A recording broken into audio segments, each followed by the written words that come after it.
Selamat Natal 2022. Tidak sampai 2 minggu lagi tahun ini akan berakhir dan nanti selamat tahun baru ya, tapi nanti. Nah saudara, mengapa kita bisa merasa aman di dalam Tuhan? Ya, coba kita renungkan pertanyaan ini. Dan jawabnya tuh yang sungguh-sungguh ya saudara. Satu perenungan yang dalam gitu. Karena kita sudah terlalu terbiasa, karena tiap tahun ya selalu ada perayaan Natal. Tapi sebenarnya itu juga waktu yang baik untuk kita punya satu momentum berarti. Meneguhkan kembali, menyegarkan kembali apa sih yang kita yakini sesungguhnya. Bahkan itu harusnya setiap hari. Ya, tapi memang di bulan Desember ini karena fokusnya di Natal, kita jangan kehilangan momentum ini. Apa yang membuat kita merasa aman, saudara, dalam hidup ini? Jawabannya bisa banyak, tapi itu semua sekunder. Itu nomor 2, nomor 3. Nomor 1 karena memang Allah sudah hadir. Immanuel, ya dia beserta kita. Jadi itu topik kita pagi hari ini. Kita hanya akan belajar dari satu ayat saja. Ya, ini ayatnya di bawah. Dari Matius 1 ayat 23.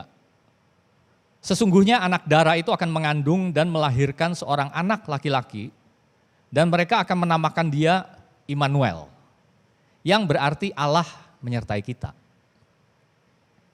Jadi apa arti Immanuel, saudara? Allah menyertai kita. Ya, definisinya ada di situ. God with us. Tapi coba kita renungkan, apa dampaknya? Apa bobotnya, saudara? Karena kadang-kadang kan kita ringan saja mengucapkannya, Allah menyertai kamu ya, Tuhan beserta kamu. Rasanya ringan ya, ringan diucapkan. Tapi pernahkah kita menyadari bobotnya? Apa yang dimaksudkan pada waktu Matius menulis ini? Ini kata yang tidak banyak. Ya, di perjanjian lama itu hanya ada 2 kalau nggak salah. Dalam bahasa Ibrani-nya di perjanjian baru hanya 1 ini saudara. Ya, Immanuel. Seberapa berbobotnya ini bagi kita? Coba saudara bayangkan, Allah pencipta langit dan bumi menyertai kita. Jadi pertanyaan pertama, coba seperti apakah hidup yang disertai Allah itu? Kita percaya kan, Immanuel, Allah beserta kita. Jadi seperti apa hidup yang disertai Allah, saudara? Idealnya, ini kita bicara ideal, kalau itu menjadi satu conviction di dalam hidup kita, maka kita menjadi orang yang bebas sama sekali dari kekhawatiran. Karena Allah beserta kita, karena dia Immanuel. Bebas, tidak ada setitik pun kekhawatiran. Tidak peduli di depan kita hari seperti apa, tidak peduli hitung-hitungan keuangan kita seperti apa, tidak ada setitik pun kekhawatiran karena Immanuel. Itu idealnya. Tapi karena memang kita belum manusia ideal, jadi sering terselip kan kekhawatiran. Karena kita bisa menghitung ya setiap bulan. Kita membayangkan masa depan. Kita melihat satu keadaan, lalu kita bikin proyeksi sendiri. Kalau ini berlangsung terus gimana ya? Kalau keadaan ini berjalan terus gimana ya? Kita khawatir penghasilan kita, usaha kita. Kita khawatir masa depan anak-anak kita. Ya, kalau jujur itu terselip saudara di dalam hidup ini. Ya karena kita memang belum sempurna. Kadang kita berpikir, wah anak saya sudah hampir lulus SMA. Kuliahnya gimana? Kita mulai survei ya biaya di universitas ini, perguruan tinggi ini, sekian-sekian. Dan kita menghitung, waduh bisa tekor, khawatir. Ya hal-hal yang memang kedengarannya wajar saudara. Tapi saudara bayangkan, Immanuel, seberapa berbobotnya itu, seberapa kita percaya itu. Bahwa Allah beserta kita. Ya. Jadi kalau dikupas, kalau kita ambil waktu saja, coba kita kupas kekhawatiran kita. Akhirnya hanya ada satu kemungkinan yang kita pikirkan. bahwa Allah memang ada di dunia ini, tapi dia tidak Immanuel bersama saya. Sehingga saya ditinggalkan bersama dengan problem saya sendiri, di tangan saya sendiri hanya saya. Allahnya entah ada di mana gitu. Jadi enggak Immanuel. Ya. Itulah sebabnya saudara, setiap waktu, ya bukan hanya momentum Natal, sebenarnya ini setiap saat ini perjuangan kita. Ya, perjuangan kita bukan melawan darah dan daging, saudara, ya dikatakan. Tapi kita mengusahakan iman kita, itu bagian yang Allah berikan, karena sudah Allah berikan modalnya, bagaimana kita memperkuat iman kita. Lalu ada juga, ini satu-satu anggapan saudara. Ya, kalau kita jeli kadang-kadang kita menemukan entah di mana ya, mudah-mudahan itu tidak ada di antara kita. Ya, satu anggapan, karena saya cukup mengamati bahwa Allah itu ada di atas sana. Kita hidup di dunia ini. Ya, saudara, Allah di atas, kita di bawah. Dan kita harus mengusahakan sesuatu supaya Allah berkenan turun, saudara. Saudara menangkap maksud saya ya. Jadi usaha kita lah yang membuat Allah berkenan untuk turun. Jadi orang mulai membuat satu anggapan-anggapan bahwa seandainya saya lakukan ini, Allah lebih berkenan dan dia bersedia turun, dia bersedia hadir dalam hidup saya. Kalau saya gagal di sini, saya tidak baik di sini, saya kurang di sini, mungkin Allah enggan untuk turun. Saudara, apakah itu Immanuel yang dimaksudkan di dalam Alkitab? Jadi akibatnya orang mencari tips-tips, kiat-kiat, jurus-jurus, resep-resep. Bagaimana supaya Allah bersedia turun. Dengan kata lain, bagaimana saya mengusahakan sesuatu dengan perbuatan saya, dengan sikap saya, supaya Allah yang begitu mulia di atas berkenan untuk hadir di dalam hidup saya. Sayalah yang mengusahakannya. Seolah-olah saudara, cara berpikir ini, bahwa kita bisa membujuk Allah. Allah yang enggan itu bisa kita bujuk dengan usaha kita, agar dia Immanuel. Saudara sadarkah bahwa ini bisa terselip loh saudara. Sebenarnya secara doktrin, secara pengajaran kita tahu. Tapi di dalam keseharian ini bisa terselip saudara. Ya ini harus kita waspadai. Karena coba saudara bayangkan, kalau itu memang keadaannya, berarti bagaimana persepsi kita mengenai Allah? Apakah Allah itu seperti anak kecil yang harus dibujuk saudara? Dan kita yang membujuk dia untuk turun. Saudara, segala inisiatif datang dari Tuhan.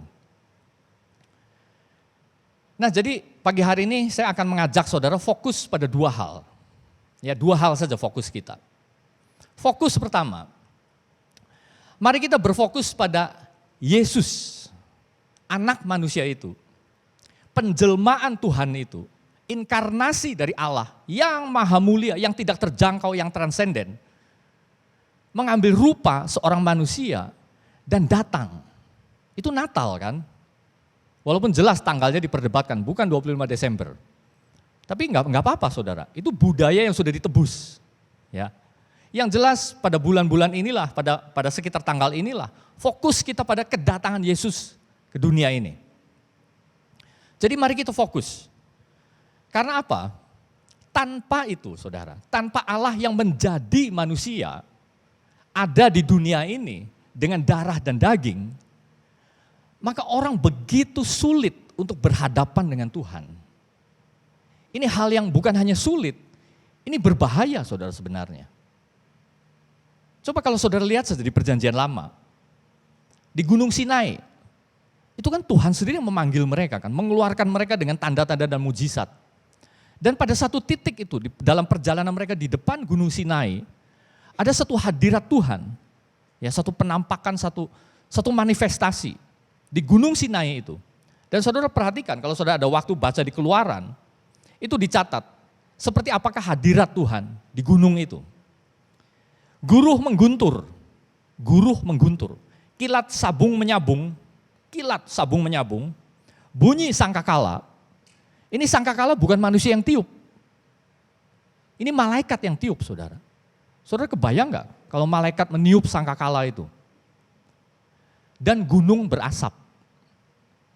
Saudara memang Karena kita sudah cukup terbiasa, kita hanya baca, oh reaksi mereka gimana? Bangsa itu takut dan gemetar, dan mereka berdiri jauh-jauh. Itu respon umat Israel yang dicatat. Tapi coba saudara renungkan kebenarannya. Kita semua tidak pernah mengalami pengalaman ini, saudara. Gunung yang bergemuruh, kilat sabung menyabung, ada bunyi sangkakala, gunung yang berasap. Tidak seorang pun dari kita pernah mengalami itu kan. Coba saudara digoyang gempa yang sekian detik aja saudara panik nggak? Mungkin saudara menjerit lalu sempat berhenti, karena apa? Karena goyangannya berhenti. Coba kalau goyangannya terus, saudara panik itu semakin naik. Apalagi ada bunyi sangkakala, ada gunung berasap, ada gempa bumi, ada goncang. Saudara itu teror, saya yakin tidak ada seorang pun dari kita pernah mengalami itu. Tapi itulah bagaimana kalau manusia berhadapan dengan Allah yang turun di atas satu gunung. Ya, pakai kata turun dalam tanda kutip. Jadi memang Tuhan akhirnya bilang di Keluaran 3:3, Tuhan katakan apa? Tidak ada orang yang memandang aku dapat hidup, Tuhan bilang. Sehingga akhirnya Musa yang keinginannya begitu besar ingin memandang wajah Tuhan, Tuhan bilang tidak ada orang yang dapat hidup karena memandang aku. Jadi itu adalah lakukan di gunung, kamu bersembunyi di situ, aku akan tudungi engkau dengan tanganku, lalu akan lewat. Jadi memang artinya kita nggak tahu ya, apa artinya engkau akan melihat belakangku. Ya itu tidak usah diperdebatkan, pokoknya akhirnya Musa tidak bisa memandang wajahnya Tuhan. Saudara tahu bagaimana Yesaya, waktu dia mendapat satu penampakan dari Tuhan, dia katakan celakalah aku binasa. Aku binasa, aku celaka. Karena apa? Karena aku najis bibir katanya. Jadi saudara dengan seketika manusia mengingat titik najisnya. Yesaya mengingat bahwa yang najis pada waktu itu terpikir, karena mungkin beberapa jam sebelumnya kita nggak tahu. Sehari sebelumnya dia mengucapkan sumpah serapah, dia mengucapkan kata-kata yang tidak baik. Jadi yang seketika aku najis bibir dan aku tinggal di tengah-tengah bangsa yang najis bibir. Ingat dirinya, ingat dunia sekelilingnya. Mungkin kalau sebelumnya dia baru melakukan kenajisan yang lain, titik najis itulah yang langsung dia ingat. Itu reaksi orang pada waktu berjumpa dengan kekudusannya Tuhan, saudara. Dia bilang celaka aku najis. Daniel, saudara, baru berhadapan dengan malaikatnya, Gabriel. Dia jatuh pingsan, berdebum gitu ya kalau dilukiskan.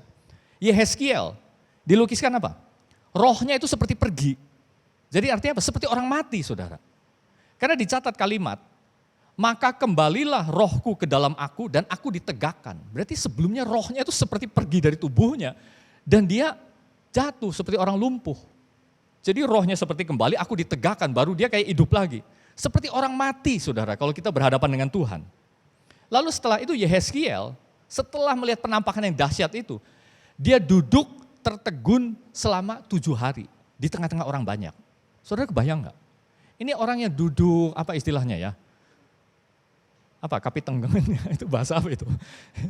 Pokoknya tertegun kayak orang hilang akal, hilang sadar 7 hari, saudara. Dia diem aja. Orang-orang lain sibuk bekerja, dia diem aja duduk. Karena sisa dari penampakan yang dahsyat. Banyak lagi catatannya. Bagaimana Musa harus ditutup kerudung karena orang takut melihat kemuliaan. Padahal dia hanya naik ke gunung dan bertemu tidak secara langsung dengan Tuhan. Saudara, bahkan di Yohanes, di Perjanjian Baru, Yohanes setelah dia diperlihatkan itu wahyu yang akhirnya dia tulis, digambarkan dia tersungkur seperti orang mati. Saudara, tetapi Allah yang maha tinggi, maha dahsyat itu, lalu mengambil rupa seorang manusia dari darah dan daging, dan lahir dari seorang perawan, menjadi seorang bayi, saudara. Bayi di tengah-tengah manusia. Kemanusiaannya begitu jelas. Bayi dari darah dan daging, tumbuh menjadi anak-anak, tumbuh menjadi dewasa. Jadi ini fokus yang sangat penting. Karena apa? Kita akan mencoba ya merasakan nuansa seperti apakah 2000 tahun yang lalu. Pada waktu manusia Allah ini di dalam diri Yesus hidup dan dikelilingi oleh manusia-manusia yang lain. Jadi saudara perhatikan, pelajari respon dari murid-muridnya. Coba pikirkan saudara. Jangan kita karena terlalu terbiasa, oke lah jadi lewat. Pikirkan lebih mendalam. Ini murid-murid melihat satu sosok. Angin dan danau taat pada perintahnya. Orang mati dibangkitkan. Tapi di dalam rupa seorang manusia mampu melakukan hal-hal itu. Ini manusia Allah di dalam segala kealahannya, di dalam segala kemuliaannya. Tapi dia terdiri dari darah dan daging. Dia dekat dan dia mengampuni dosa. Dia menerima orang-orang yang datang kepada dia dengan remuk hati. Dengan perasaan kosong, dia terima dengan tangan terbuka dan dia mengampuni dosa manusia. Saudara, yang bisa mengampuni dosa manusia itu hanya Tuhan. Karena pada dasarnya, pada waktu kita berdosa, dosa kita itu terhadap Tuhan. Manusia mendapat kerugian dari dosa kita, bahkan diri kita sendiri. Tapi yang nomor satu, dosa itu ditujukan kepada Tuhan. Sehingga hanya Tuhan yang bisa mengampuni dosa. Dan Yesus katakan, dosamu sudah diampuni. Itulah sebabnya saudara, orang-orang yang tidak dekat, seperti murid-murid, marah mendengar itu. Tetapi murid-murid berbeda, mereka tahu persis.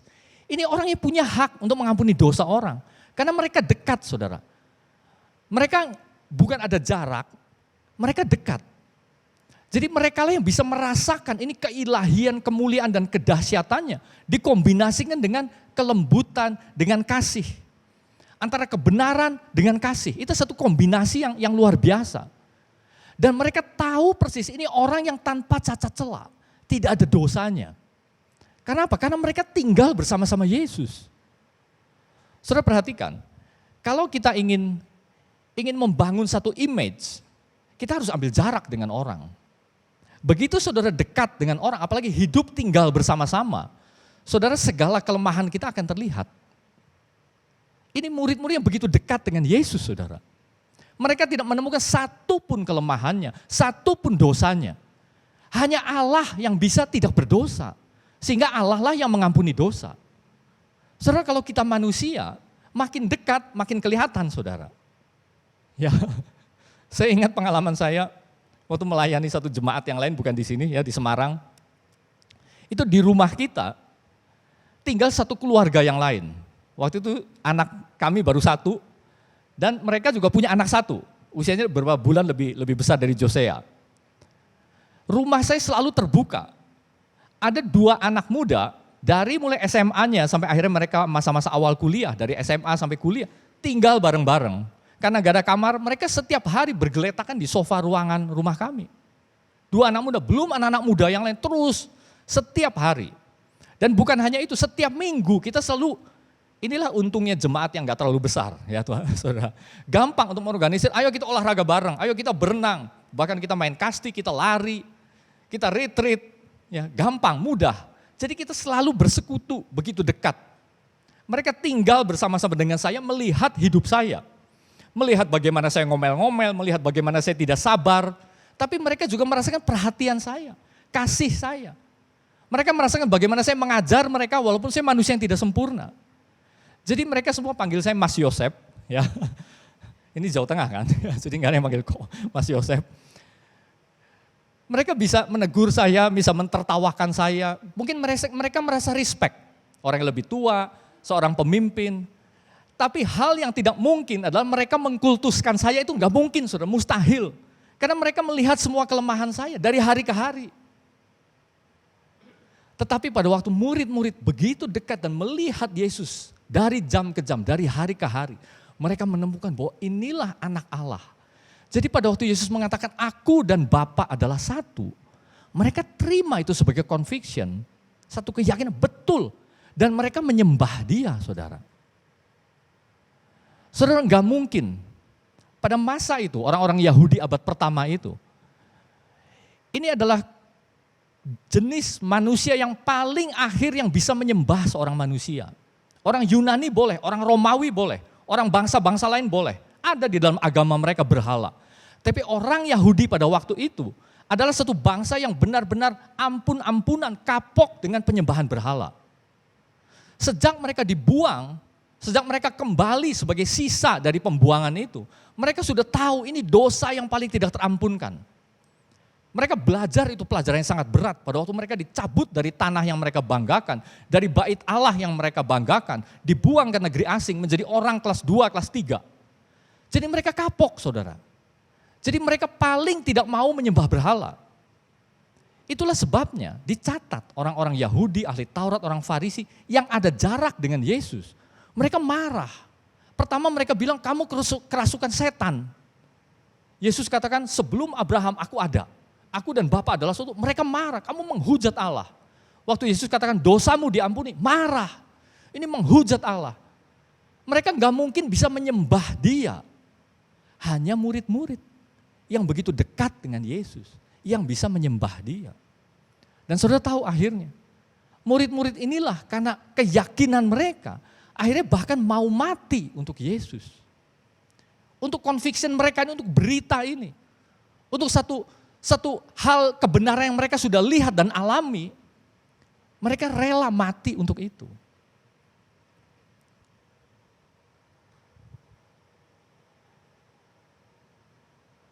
Jadi saudara, harus diakui bahwa kita terpisah 2000 tahun. Kita nggak ada pengalaman tangan pertama dengan Yesus. Tapi saudara lihat, ini firman. Ya, itulah sebabnya saudara. Dalam berbagai kesempatan, janganlah firman ini terdistorsi. Apa yang kita tangkap dari firman, ini memang kenyataan telah melalui satu tradisi yang panjang. Di dalam masa ini ada tangan Tuhan sendiri yang mengawetkan. Jadi kalau kita potong itu semua yang belakang, dan kita langsung ambil semangat-semangat zaman kini, Yesusnya akan berubah saudara. Percayalah, Yesusnya akan berubah. Tidak seperti tangan pertama yang ditulis oleh rasul-rasul. Itulah sebabnya rasul-rasul Paulus terutama, Petrus juga, Yakobus, Yohanes, semua begitu jelas menyasar pada pengajaran ini. Apa yang telah kuterima, kuteruskan kepadamu. Artinya, gak boleh berubah. Apa yang kuterima, kuteruskan. Begitu ada sesuatu yang mengganggu, langsung muncul kata-kata kerasnya di dalam surat-surat. Ya apapun itu pengajaran yang bisa menyimpangkan. Kamu percaya pada satu Injil, padahal itu bukan Injil, itu Injil yang lain. Masakan sia-sia, Paulus sampai menulis di Galatia. Pada waktu mereka mulai menyimpang, mulai masuk satu faham yang lain.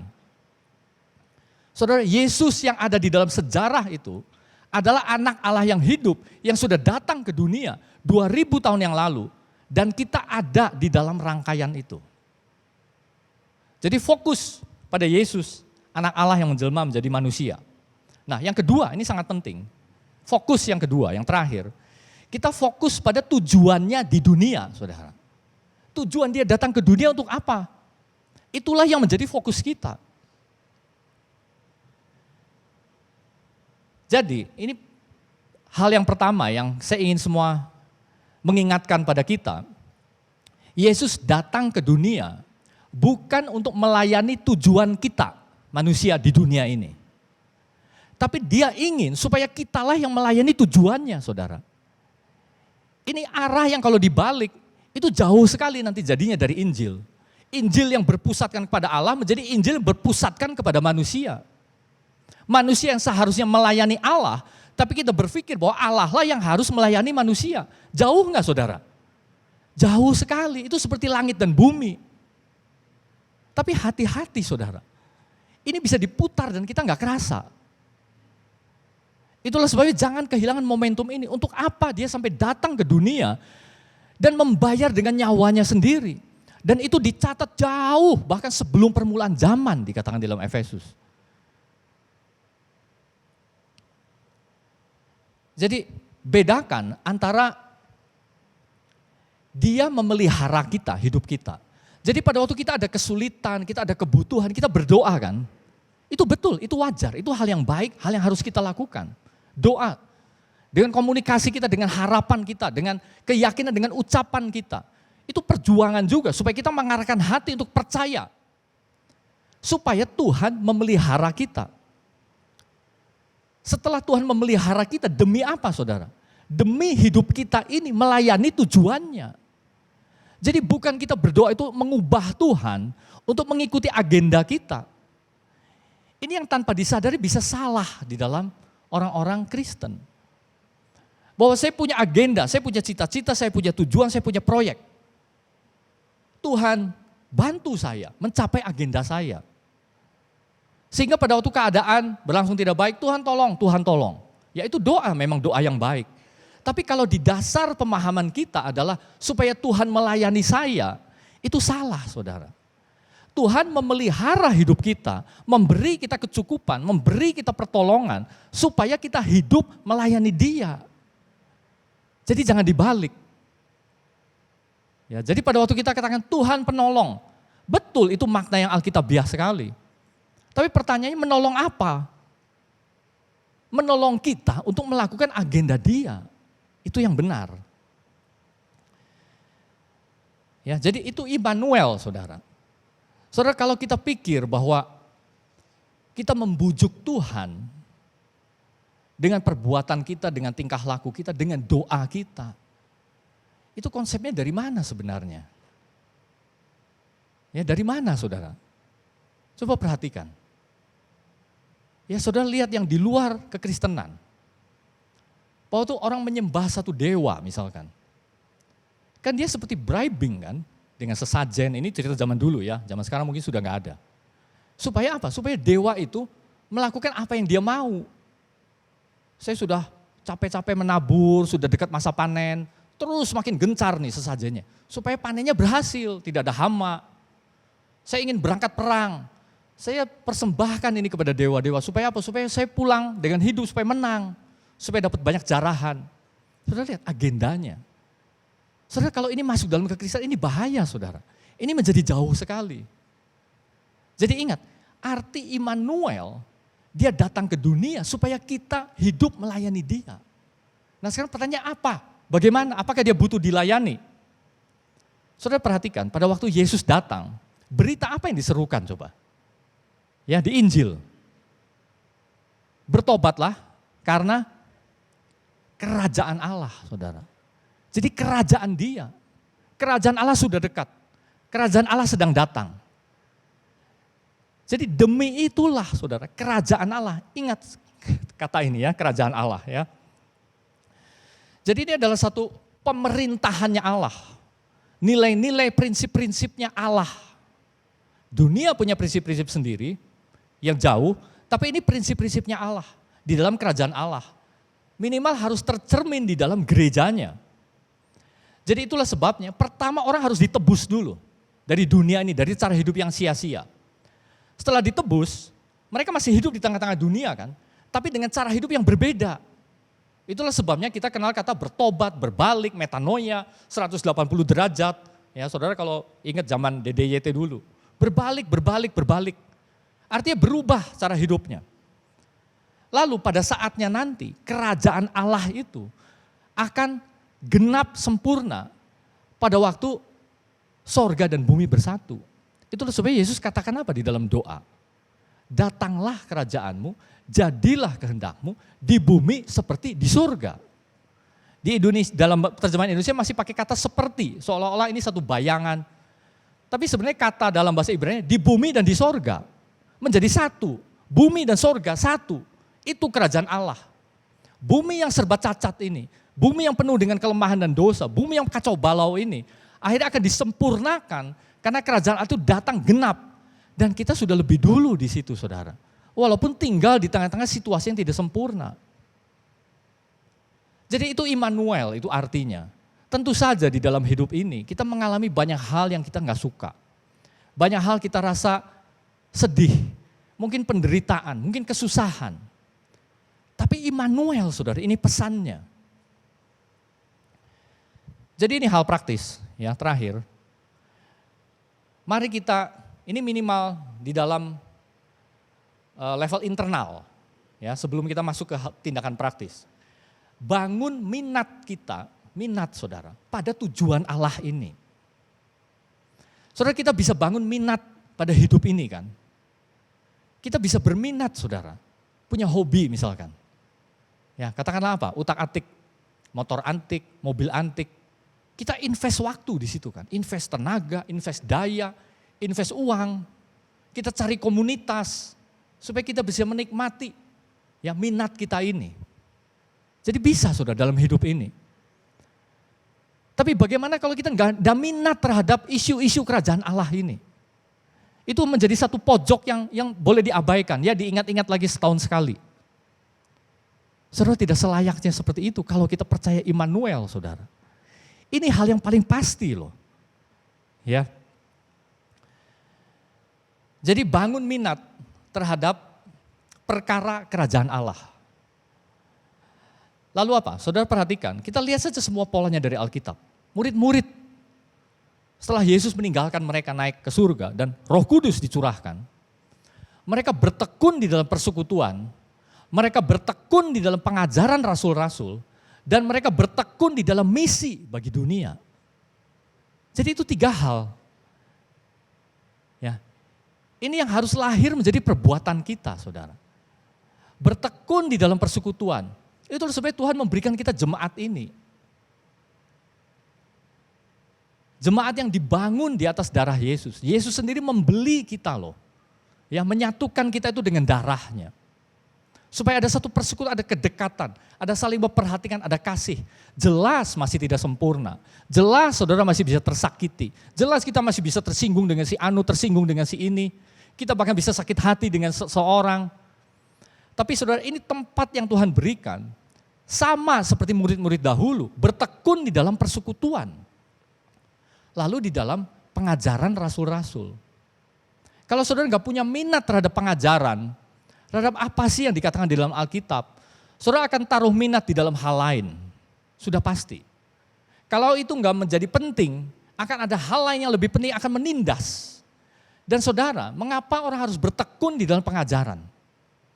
Supaya mereka bisa bertekun juga di dalam hidup kekristenan.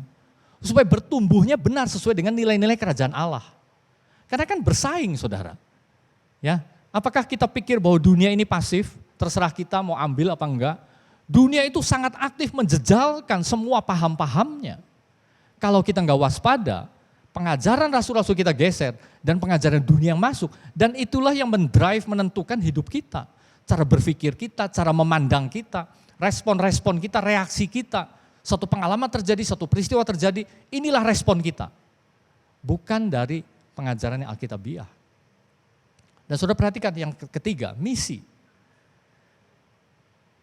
Saudara, di dalam jemaat kita, ya Pastor Diki jelas sudah sering dalam setiap kesempatan ya kembali mengingatkan hal ini. Karena apa yang Pastor Diki wariskan itu berasal dari Pastor Juliono. Pastor Juliono mewariskan dari Pastor Gerrit. Pastor Gerrit ini menerima, ya bukan misinya dia pribadi, ya tapi di dalam jemaat Allah para misionaris yang mula-mula yang menerima dari Tuhan. Apa yang kita harus lakukan di tengah-tengah bangsa ini, minimal di tengah-tengah kota ini, saudara. Itulah sebab kita membangun, ya mungkin pakai istilah pelayanan, dikasih nama pelayanan eksternal, tapi saudara itulah sebenarnya salah satu wujud dari misi kita, supaya apa? Supaya kita nggak hanya gendut di dalam ruangan ini, saudara. Kenyang, puas, tapi hanya di dalam tembok gereja kita. Kita abai dengan di luar sana. Saudara, saya hanya teringat mengenai satu contoh karena beberapa minggu lalu kita baru ketemu ya walaupun lewat Zoom. Ya, orang yang kita dukung, Pieta dan Hein, mungkin tidak banyak dari saudara kenal ya karena sudah cukup lama meninggalkan. Coba saudara bayangkan ya. Maksud saya kita nggak harus seperti itu karena Tuhan memberikan kita kapasitas masing-masing. Tapi ini satu contoh saja saudara. Ya. Jadi bukan hanya dengan sepak bola. Tapi ada satu pelayanan second chance namanya. Pelayanan penjara. Nah, saudara, pelayanan penjara yang menurut saya dalam tanda kutip ya, saya tidak meremehkan, cukup mudah adalah selama napi itu di dalam penjara. Kita cukup mengambil satu waktu, satu jadwal, datang, doakan mereka, bagi firman, kita adakan ibadah, selesai kan? Mereka masih di dalam jeruji. Saudara, tapi yang sesungguhnya saudara, adalah pada waktu mereka keluar. Itulah tantangan yang sesungguhnya, tidak banyak orang yang bisa. Karena ini sulit. Orang keluar dari penjara, harus hidup kan? Siapa yang mau terima mereka kerja? Siapa yang mau terima mereka jadi karyawan? Saudara bayangkan image di tengah masyarakat kita. Second chance. Diberi kesempatan yang kedua. Dan itu perlu dana, perlu daya, perlu usaha. Apakah semua yang keluar ini sudah beres? Ada yang kumat kan saudara, balik lagi kan. Itu bikin sakit nggak pelayanan ini? Dan sampai keluar Manado. Ya, dan bukan hanya dalam hal ini. Ini satu pekerjaan yang memang harus sepenuh waktu saudara, harus fokus. Ya, karena harus berjejaring dengan bupati. Mendapat dukungan dari ini, dari itu. Pergi ke pelosok-pelosok yang jauh. Misi saudara. Ya, kadang-kadang memang kita mendefinisikan misi ya seperti itu. Tapi tidak harus seperti itu. Kita semua bisa lakukan menurut kapasitas kita.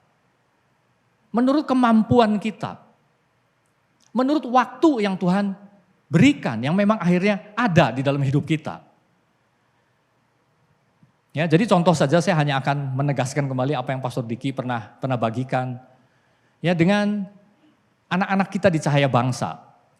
Kita akan melayani khusus, ini spesifik targetnya. Di dalam hal worship, di dalam hal musik, ya betul Pastor Diki. Ya. Siapapun dari saudara yang punya beban, yang punya kemampuan, punya keahlian di situ kan bisa ikut. Ya, selalu terbuka pintunya. Karena tuayan banyak, pekerja selalu sedikit saudara. Apalagi kita hanya segini jumlahnya, ya sama yang lagi liburan mungkin. Saudara belum bicara yang lain. Ya Puspa, kalau saudara lihat. Berapa banyak orang yang bisa memperhatikan saudara. Ini golongan, maaf mungkin saya kurang tepat. Kita katakan anak-anak berkebutuhan khusus. Jadi langsung kita pikir ini berbeda. Mungkin terselip ya di belakang pikiran kita, ini anak-anak yang gak punya masa depan. Tapi saudara, pernahkah kita tanya, mengapa Tuhan membiarkan mereka ada di tengah-tengah kita? Lahir ke dunia. Itu satu hidup bukan saudara? Itu mengandung satu panggilan bukan? Mengandung gambar Allah tidak? Ada gambar Allah. Ini makhluk yang sama mulianya dengan kita. Sama saudara. Di dalam keterbatasan mereka. Lalu pertanyaannya, keluarganya jelas sulit. Membesarkan, mendidik. Saudara, kita hanya melayani satu berapa titik dibandingkan kebutuhan yang begitu besar. Di kota Bandung. Ya, apalagi yang orang Kristen yang bisa melayani anak-anak berkebutuhan khusus. Berapa banyak sih? Jadi yang kita lakukan baru satu langkah yang sangat kecil saudara. Masih membutuhkan begitu banyak dukungan. Saudara kalau kita mau tanya tindakan nyata apa Tuhan. Sehingga engkau katakan bahwa aku melayani engkau. Kan Tuhan katakan layanilah sesamamu manusia. Kasihilah mereka. Kasihilah, layanilah orang yang paling hina. Yang dianggap paling hina. Ya belum bicara Ruth, Setara, Young Tigers. Saudara banyak. Ya, jadi mari kita membuka mata kita. Bagaimana mereka juga bisa katakan, oh ya Immanuel, kamu percaya Yesus, jemaat JB3. Kami juga rasakan itu Immanuel. Bahwa Allah memang beserta dengan kami. Melalui Bapak Ibu Saudara, melalui kita saudara. Ya, uluran tangan kita, doa kita, waktu kita, uang kita, tenaga kita. Amin. Mari kita berdoa. Bapa, biar kami terus mendapat conviction ini. Bahwa Engkau Allah yang Immanuel. Tuhan, mungkin kami berbeda dengan murid-murid yang merasakan Engkau sebagai pengalaman langsung. Tapi kami tidak kurang kasih karunia Tuhan. Karena firman-Mu ini sudah genap di dalam 66 buku ini. Semuanya digambarkan dengan begitu sempurna, dengan begitu lengkap. Sehingga Allah yang harus kami kenal itu. Allah yang sudah menjadi manusia itu juga Allah yang adalah firman, yang adalah logos itu, yang tertulis di dalam Alkitab. Yang penuh dengan penyataan-penyataan Allah yang bisa kami baca, kami pahami, dan kami renungkan. Tuhan, biar kami terus hidup karena logos ini Tuhan. Karena firman Allah yang hidup ini, yang tertulis ini. Dan kami bertumbuh di dalam pengenalan kami akan Tuhan. Akan Yesus yang Immanuel itu. Kami tahu Engkau menaruh tujuan supaya kami semua bertumbuh. Kami tidak tinggal statis. Karena apa yang Kau tanam, Kau tumbuhkan ya Tuhan. Inilah pengharapan kami. Hanya di dalam nama Tuhan Yesus. Amin. Terima kasih Ko Yosef untuk khotbahnya. Terima kasih juga jemaat. Berhubung dengan khotbah hari ini, Immanuel, Tuhan beserta dengan kita. Saya ingin bersaksi sebenarnya. Rasanya saya ingin bersaksi mengenai 2 tahun ini. Waktu awal COVID terjadi, gereja ini pun sebenarnya mengalami goncangan yang menurut saya sangat hebat. Di saat itu kami boleh bilang keuangannya hampir nggak ada.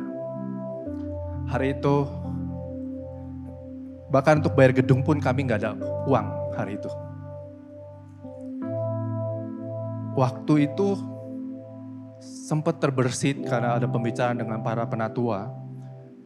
Gimana kalau nanti kita pindah ke Cahaya Bangsa ibadahnya. Lalu ada pembicaraan lagi, ada satu gedung di Jalan Siliwangi. Mungkin kita bisa coba cari, siapa tahu bisa kita sewa di sana dengan harga yang lebih murah. Beberapa waktu lamanya,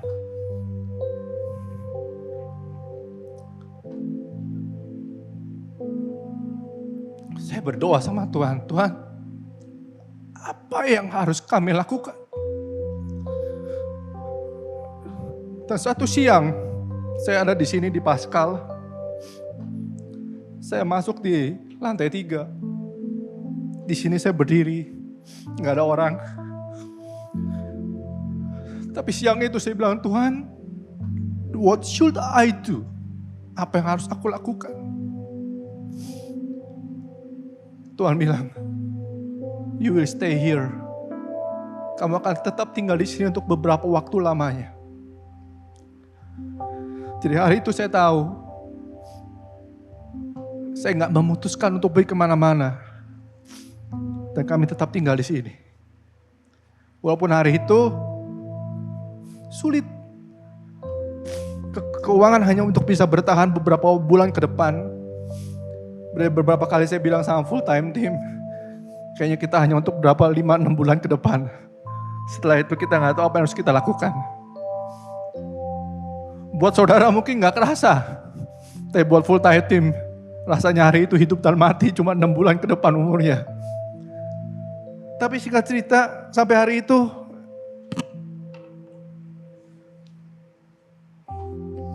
sampai saya berpikir dengan teman-teman sama full time team, kita perlu jual barang nggak ya?